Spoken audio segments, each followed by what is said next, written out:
សួស្តីបងទាំងអស់គ្នាបងដែលមានអត្តសញ្ញាណប័ណ្ណចិត្តផុតកំណត់ក្នុងឆ្នាំ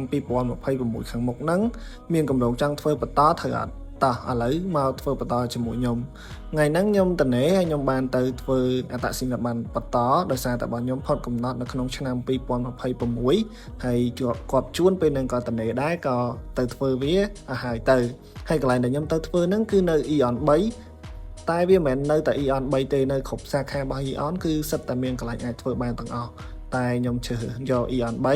ញ្ចឹងបងអាចមក Eon 3ហើយ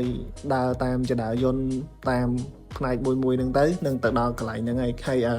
កន្លែងដែលធ្វើអត្តសញ្ញាណប័ណ្ណហ្នឹងដូចជាកន្លែងហ្នឹងមានធនាគារមានអីច្រើនអញ្ចឹងណាខ្ញុំក៏អត់សូវស្គាល់ច្បាស់ដែរដោយសារតែវាមានច្រកចូលពីខាងឆ្វេងផងខាងស្ដាំផងអញ្ចឹងទៅ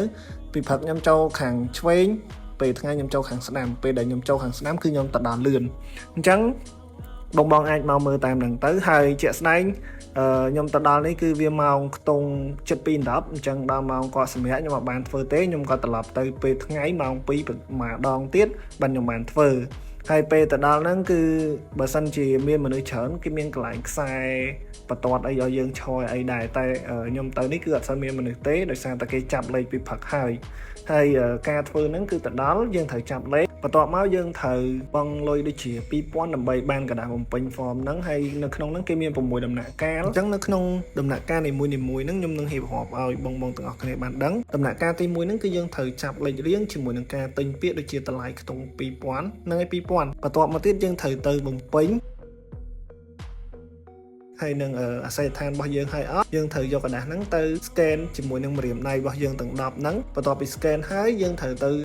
កន្លែងត្រួតពិនិត្យមួយទៀតដែលបំពេញភិនភាគជាមួយនឹងការចុងក្រោយជាមួយនឹងការវាយត្រាយើងនឹងតាមលេខរៀងរបស់យើងនឹងមួយដូចគ្នាហើយយើងត្រូវចាំលេខរៀងហ្នឹងតាំងពីដូចជាទី2ទី3ទៅហ្នឹងគឺយើងត្រូវចាំស្ដាប់លេខរៀងរបស់យើងហើយដោយសារតែមនុស្សនៅនឹងច្រើនអញ្ចឹងណាអញ្ចឹងបន្ទាប់ពីយើងធ្វើ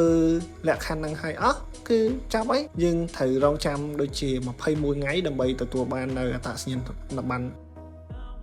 នឹងសម្រាប់ដែលខ្ញុំធ្វើគឺខ្ញុំបានធ្វើប៉ុណ្ណឹងអញ្ចឹងនេះគ្រាន់តែជាការណែនាំទេហើយបងអាចទៅផ្ទាល់ទៅ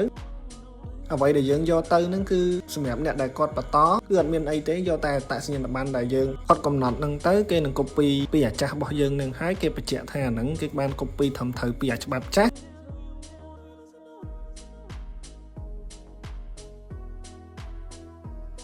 ការបច្ឆេទយូរជាងមុនហើយអរគុណបងទាំងអស់គ្នាដែលបានតាមដានវីដេអូរបស់ខ្ញុំណា